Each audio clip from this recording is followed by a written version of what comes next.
Hello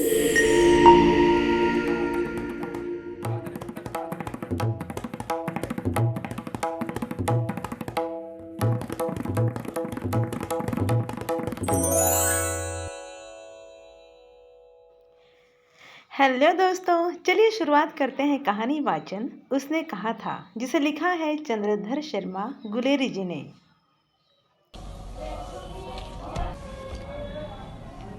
उसने कहा था चंद्रधर शर्मा गुलेरी। बड़े बड़े शहरों के इक्के गाड़ी वालों की जबान के कोड़ों से जिनकी पीठ छिल गई है और कान पक गए हैं, उनसे हमारी प्रार्थना है कि अमृतसर के बम्बू काट वालों की बोली का मरहम लगाएं। जब बड़े बड़े शहरों की चौड़ी सड़कों पर घोड़े की पीठ चाबुक से धुनते हुए इक्के वाले कभी घोड़े की नानी से अपना निकट संबंध स्थिर करते हैं, कभी राह चलते पैदलों की आंखों के न होने पर तरस खाते हैं, कभी उनके पैरों की अंगुलियों के पोरे को चींघ कर अपने ही को सताया हुआ बताते हैं और संसार भर की ग्लानि, निराशा और शोभ के अवतार बने नाक की सीध चले जाते हैं, तब अमृतसर में उनकी बिरादरी वाले तंग चक्करदार गलियों में हर एक लड्ढे वाले के लिए ठहर कर सब्र का समुद्र उमड़ा कर बचो खालसा जी, हटो भाई जी, ठहरना भाई जी, आने दो लाला जी, हटो बादशाह कहते हुए सफ़ेद फेटों, खच्चरों और बत्तकों, गन्ने और खोमचे और भारे वालों के जंगल में से राह खेते हैं। क्या मजाल है कि जी और साहब बिना सुने किसी को हटना पड़े। ये बात नहीं कि उनकी जीभ नहीं चलती, पर मीठी छुरी की तरह महीन मार करती हुई। यदि कोई बुढ़िया बार बार चितौनी देने पर भी लीक से नहीं हटती, तो उनकी बचनावली के ये नमूने हैं। हट जा जिणे जोगिए, हट जा कर्मा वालिए, हट जा पुतना प्यारिए, बच जा लंबी वालिए। समष्टि में इनके अर्थ हैं कि तू जीने योग्य है, तू भाग्यों वाली है, पुत्रों को प्यारी है, लंबी उम्र तेरे सामने है, तू क्यों मेरे पहिए के नीचे आना चाहती है, बच जा। ऐसे बम्बू काट वालों के बीच में से होकर एक लड़का और एक लड़की चौक की एक दुकान पर आ मिले। उनके बालों और इसके ढीले सुथने से जान पड़ता था कि दोनों सिख हैं। वह अपने मामा के केश धोने के लिए दही लेने आया था और यह रसोई के लिए बढ़िया। दुकानदार एक परदेसी से गूंथ रहा था, जो शेर भर गीले पापड़ों की गड्डी को बिना गिने हटता न था। तेरे घर कहाँ है? मगरे में। और तेरे? मांझे में। यहाँ कहाँ रहती है? अतर सिंह की बैठक में। वे मेरे मामा होते हैं। मैं भी मामा के यहाँ आया हुआ हूँ। उनका घर गुरु बाजार में है। इतने में दुकानदार निपटा और इनका सौदा देने लगा। सौदा लेकर दोनों साथ साथ चले। कुछ दूर जाकर लड़के ने मुस्कुराकर पूछा, तेरी कुड़माई हो गई? इस पर लड़की कुछ आंखें चढ़ाकर धत कहकर दौड़ गई और लड़का मुंह देखता रह गया। दूसरे तीसरे दिन सब्जी वाले के यहाँ, दूध वाले के यहाँ अकस्मात दोनों मिल जाते। महीना भर यही हाल रहा। 2-3 बार लड़के ने फिर पूछा, तेरी कुड़माई हो गई? और उत्तर में वही धत मिला। एक दिन जब फिर लड़के ने वैसे ही हंसी में चिढ़ाने के लिए पूछा, तो लड़की लड़के की संभावना के विरुद्ध बोली, हाँ हो गई। कब? कल। देखते नहीं, यह रेशम से कढ़ा हुआ सालू। लड़की भाग गई। लड़के ने घर की राह ली। रास्ते में एक लड़के को मोरी में ढकेल दिया। एक झाबड़ी वाले की दिन भर की कमाई खोई। एक कुत्ते पर पत्थर मारा और एक गोभी वाले के ठेले में दूध उड़ेल दिया। सामने नहा कर आती हुई किसी वैष्णवी से टकराकर अंधे की उपाधि पाई। तब कहीं घर पहुंचा। राम राम, यह भी कोई लड़ाई है? दिन रात खंदकों में बैठे हड्डियां अकड़ गईं। लुधियाना से 10 गुना जाड़ा है। मेह और बर्फ ऊपर से पिंडलियों तक कीचड़ में धंसे हुए हैं। जमीन कहाँ? जमीन कहीं दिखती नहीं। घंटे 2 घंटे में कान के पर्दे फाड़ने वाले धमाके के साथ सारी खंदक हिल जाती है और 100 गज धरती उछल पड़ती है। इस गैबी गोले से बचे तो कोई लड़े। नगर कोट का जलजला सुना था। यहाँ दिन में 25 जलजले होते हैं। जो कहीं खंदक से बाहर साफा या कोहनी निकल गई तो चटाक से गोली लगती है। न मालूम बेईमान मिट्टी में लेटे हुए हैं या घास की पत्तियों में छिपे रहते हैं। लहना सिंह, और 3 दिन हैं। 4 तो खंदक में बिता ही दिए। परसों रिलीफ आ जाएगी और फिर 7 दिन की छुट्टी। अपने हाथों झटका करेंगे और पेट भर खाकर सो रहेंगे। उसी फिरंगी मेम के बाग में मखमल का सा हरा घास है। फल और दूध की वर्षा कर देती है। लाख कहते हैं, दाम नहीं लेती। कहती है, तुम राजा हो, मेरे मुल्क को बचाने आए हो।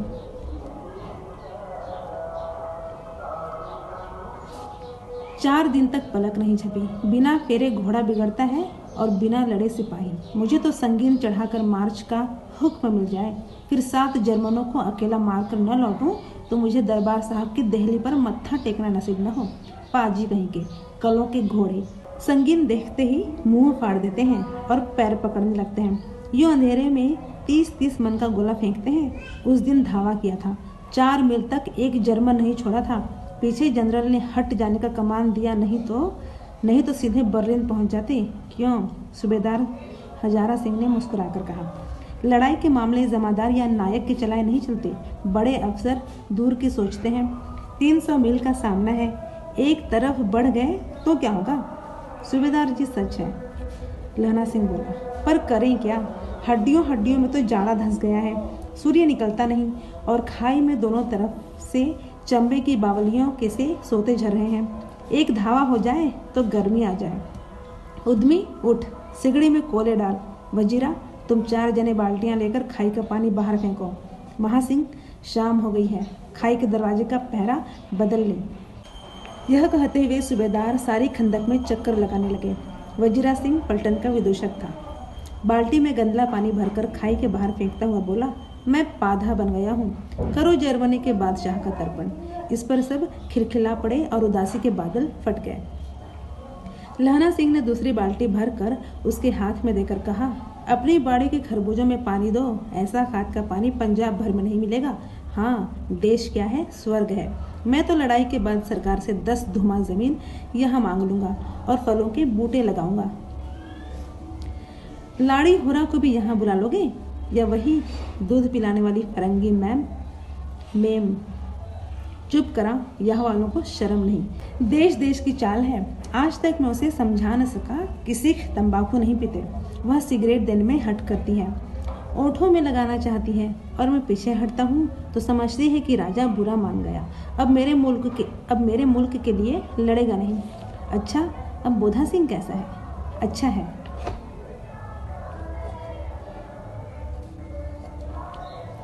जैसे मैं जानता ही न हूँ। रात भर तुम अपने कंबल उसे उड़ाते हो और आप सिगड़ी के सहारे गुजर करते हो। उसके पहरे पर आप पहरा दे आते हो। अपने सूखी लकड़ी के तख्तों पर उसे सुलाते हो। आप कीचड़ में पड़े रहते हो। कहीं तुम न मांदे पड़ जाना। जाड़ा क्या है, मौत है, और निमोनिया से मरने वालों को मुरब्बा नहीं मिला करते। मेरा डर मत करो, मैं तो बुलेल की खड्ड के किनारे मरूंगा। भाई किरत सिंह की गोदी पर मेरा सिर होगा और मेरे हाथ के लगाए हुए आंगन के आम के पेड़ की छाया होगी। वजीरा सिंह ने त्योरी चढ़ाकर कहा, क्या मरने मारने की बात लगाई है? मरे जर्मनी और तुर्क? हाँ भाइयों, कैसे?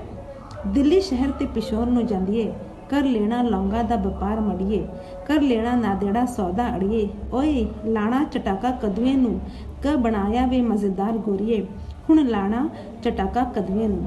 कौन जानता था कि दाढ़ियां वाले घरबारी सिख ऐसा लुच्चों का गीत गाएंगे। पर सारी खंदक इस गीत से गूंज उठी और सिपाही फिर ताजे हो गए, मानो 4 दिन से सोते और मौज ही करते रहे हों। दोपहर रात गई है, अंधेरा है, सन्नाटा छाया हुआ है। बोधा सिंह खाली बिस्कुटों के 3 टिनों पर अपने दोनों कंबल बिछाकर और लहना सिंह के 2 कंबल और एक बरान को टोककर सो रहा है। लहना सिंह पहरे पर खड़ा हुआ है। एक आंख खाई के मुंह पर है और एक बोधा सिंह के दुबले शरीर पर। बोधा सिंह कराहा, क्यों बोधा भाई, क्या है? पानी पिला दो। लहना सिंह ने कटोरा उसके मुंह से लगाकर पूछा, कहो कैसे हो? पानी पीकर बोधा बोला, कपनी छूट रही है, रोम रोम में तार दौड़ रहे हैं, दांत बज रहे हैं। अच्छा, मेरी जर्सी पहन लो। और तुम?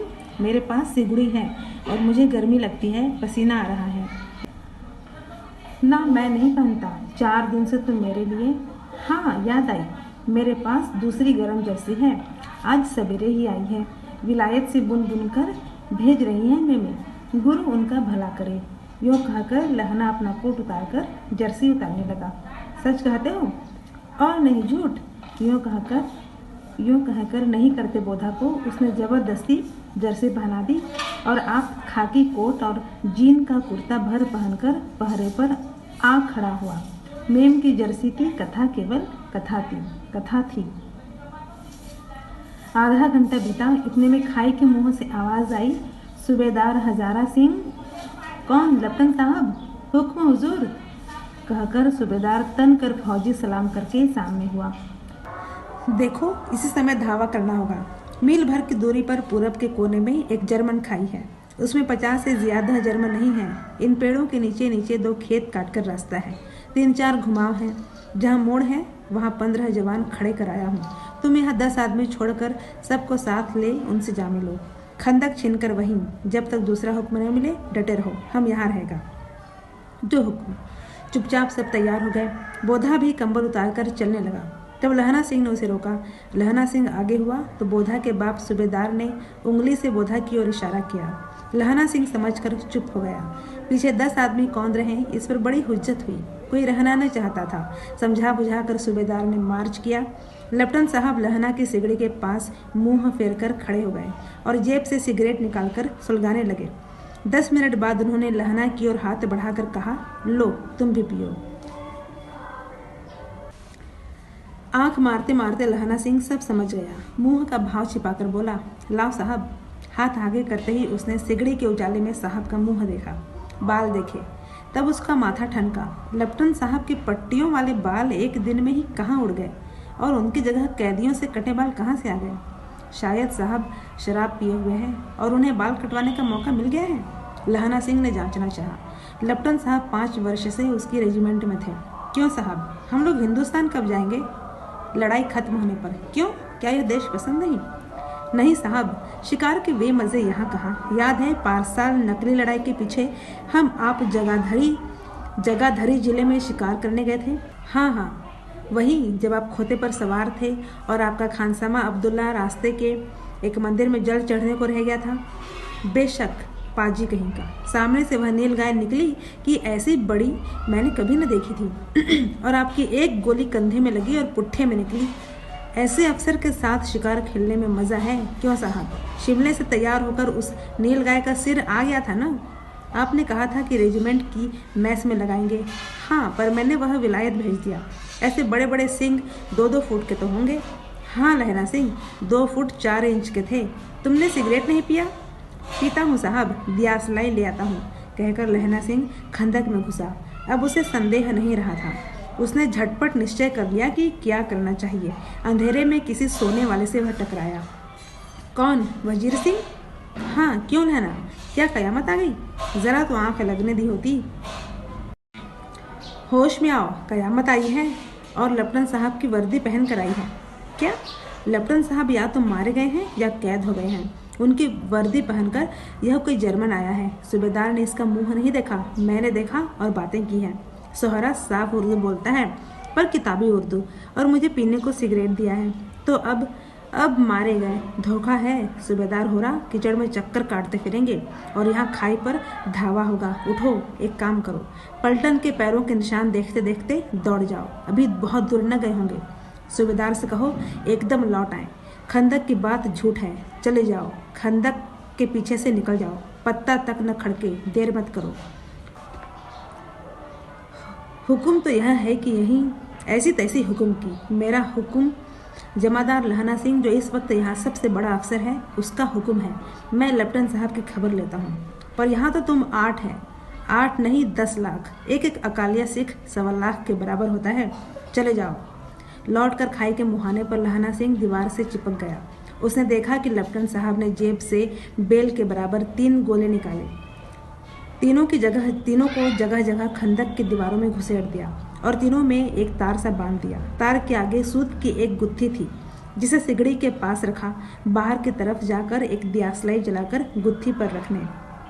बिजली की तरह दोनों हाथों से उल्टी बंदूक को उठाकर लहना सिंह ने साहब की कोहनी पर तान कर दे मारा। धमाके के साथ साहब के हाथ से दियासलाई गिर पड़ी। लहना सिंह ने एक कुंदा साहब की गर्दन पर मारा और साहब आँख मीन गॉट कहते हुए चित्त हो गए। लहना सिंह ने तीनों गोले बीन कर खंदक के बाहर फेंके और साहब को घसीट कर सिगड़ी के पास लिटाया। जेबों की तलाशी ली। 3-4 लिफाफे और एक डायरी निकालकर उन्हें अपनी जेब के हवाले किया। साहब की मूर्छा हटी। लहना सिंह हंस कर बोला, क्यों लेफ्टिनेंट साहब, मिजाज कैसा है? आज मैंने बहुत बातें सीखी।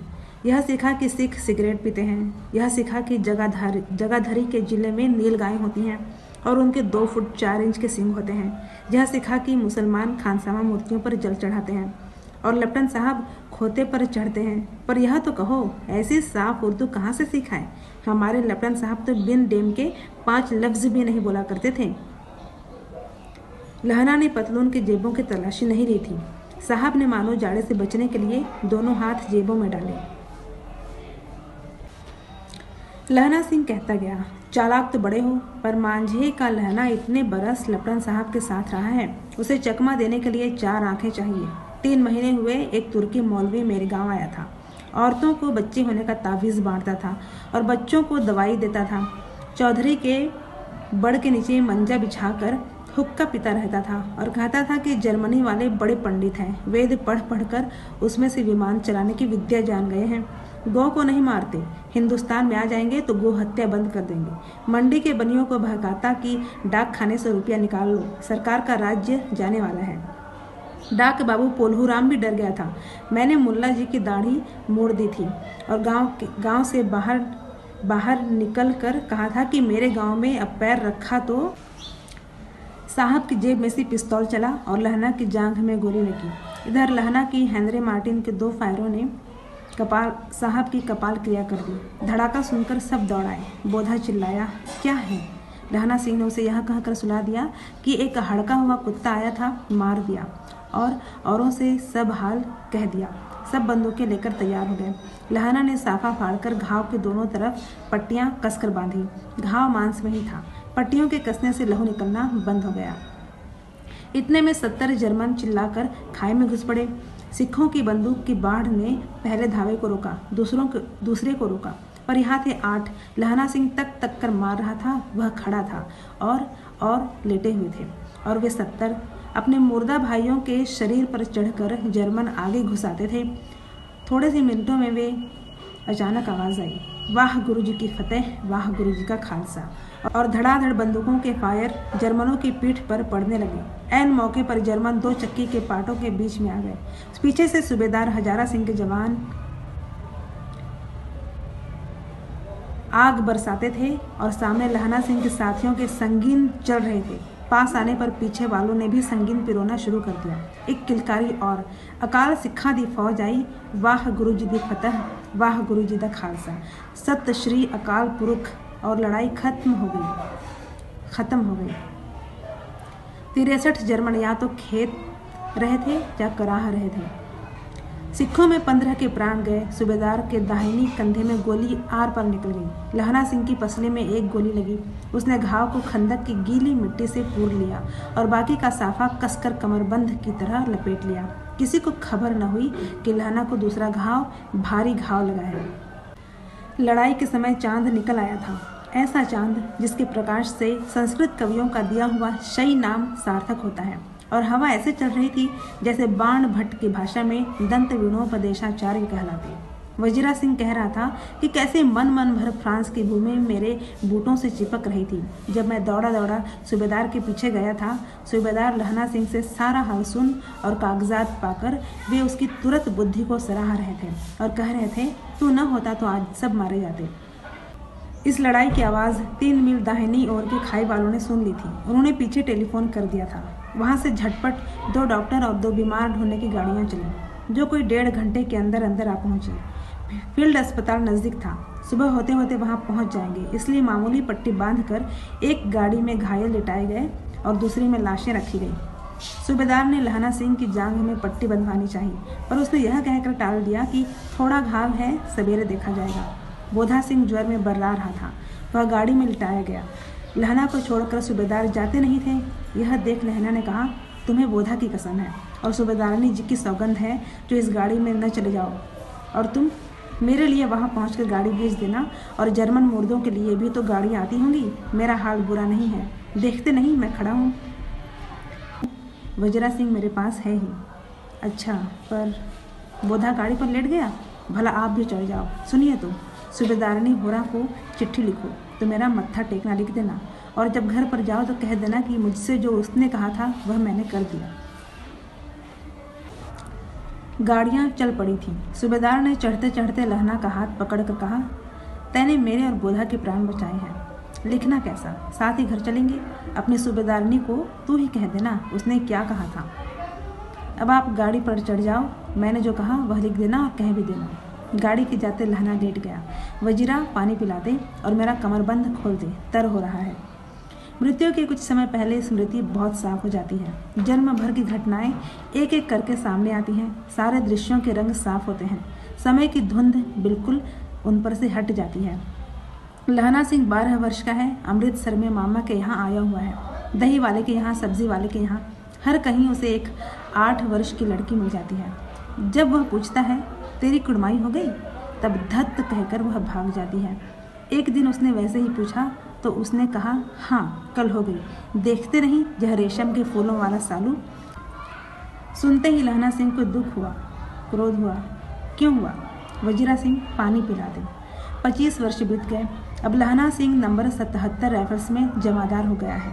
उस 8 वर्ष की कन्या का ध्यान ही न रहा। न मालूम वह कभी मिली थी या नहीं। 7 दिन की छुट्टी लेकर जमीन के मुकदमे की पैरवी करने वह अपने घर गया। वहाँ रेजिमेंट में अफसर की चिट्ठी मिली कि फौज लाम पर जाती है, फौरन चले जाओ। साथ ही सूबेदार हजारा सिंह की चिट्ठी मिली कि मैं और बोधा सिंह भी लाम पर जाते हैं। लौटते हुए हमारे घर होते जाना, साथ ही चलेंगे। सूबेदार का गांव रास्ते में पड़ता था और सूबेदार उसे बहुत चाहता था। लहना सिंह सूबेदार के यहाँ पहुँचा। जब चलने लगे तब सूबेदार बेढ़े में से निकल कर आया। बोला, लहना, सूबेदारनी तुमको जानती हैं, बुलाती हैं, जा मिला। लहना सिंह भीतर पहुंचा। सूबेदारनी मुझे जानती है? कब से? रेजिमेंट के क्वार्टरों में तो कभी सूबेदार के घर के लोग रहे नहीं। दरवाजे पर जाकर मत्था टेकना कहा। असीस सुनी। लहना सिंह चुप। मुझे पहचाना? नहीं। तेरी कुड़माई हो गई, धत कल हो गई। देखते नहीं रेशमी बूटों वाला सालू अमृतसर में। भावों की टकराहट से मूर्छा खुली, करवट बदली, पसली का घाव बह निकला। वजीरा पानी पिला, उसने कहा था। स्वप्न चल रहा है। सूबेदारनी कह रही है, मैंने तेरे को आते ही पहचान लिया। एक काम कहती हूँ, मेरे तो भाग फूट गए। सरकार ने बहादुरी का खिताब दिया है, लायलपुर में ज़मीन दी है। आज नमक हराली का मौका आया है, पर सरकार ने हम तीमियों की एक घंघरिया पलटन क्यों न बना दे, जो मैं भी सूबेदार जी के साथ चली जाती। एक बेटा है, फौज में भर्ती हुए उसे 1 ही बरस हुआ। उसके पीछे 4 हुए पर एक भी नहीं जिया। सूबेदारनी रोने लगी। अब दोनों जाते हैं मेरे भाग। तुम्हें याद है एक दिन टांगे वाले का घोड़ा दही वाले की दुकान के पास बिगड़ गया था। तुमने उस दिन मेरे प्राण बचाए थे। आप घोड़े की लातों में चले गए थे और मुझे उठाकर दुकान के तख्ते पर खड़ा कर दिया था। ऐसे ही इन दोनों को बचाना, यह मेरी भिक्षा है। तुम्हारे आगे आंचल पसारती हूँ। रोती रोती सूबेदारनी ओबरी में चली गई। लहना भी आंसू पोंछता हुआ बाहर आया। वजीरा सिंह पानी पिला, उसने कहा था। लहना का सिर अपने गोद में रखे वजीरा सिंह बैठा है। जब मांगता है तब पानी पिला देता है। आध घंटे तक लहना चुप रहा, फिर बोला, कौन, किरत सिंह? वजीरा ने कुछ समझ कर कहा, हाँ भैया, मुझे और ऊंचा कर ले, अपने पट पर मेरा सिर रख ले। वजीरा ने वैसा ही किया। हाँ अब ठीक है, पानी पिला दे। बस अब के हाड़ में यह आम खूब फलेगा। चाचा भतीजा दोनों यहीं बैठकर आम खाना। जितना बड़ा तेरा भतीजा है उतना ही यह आम है। जिस महीने में उसका जन्म हुआ था उसी महीने में मैंने इसे लगाया था। वजीरा सिंह के आंसू टप टप टपक रहे थे। कुछ दिन पीछे लोगों ने अखबारों में पढ़ा, फ्रांस और बेल्जियम 68वीं सूची, मैदान में घावों से मरा नंबर 77 सिख राइफल्स जमादार लहना सिंह। ये थी बहुत ही मार्मिक लव स्टोरी उसने कहा था, जिसे गुलेरी जी ने लिखा था 1915 में। Thank you. तो दोस्तों, आई होप कि आपको ये कहानी बहुत बहुत बहुत पसंद आई होगी। आएगी ही, क्योंकि ये कहानी है ही इतनी खूबसूरत। तो मुझे दीजिए इजाज़त। नमस्कार।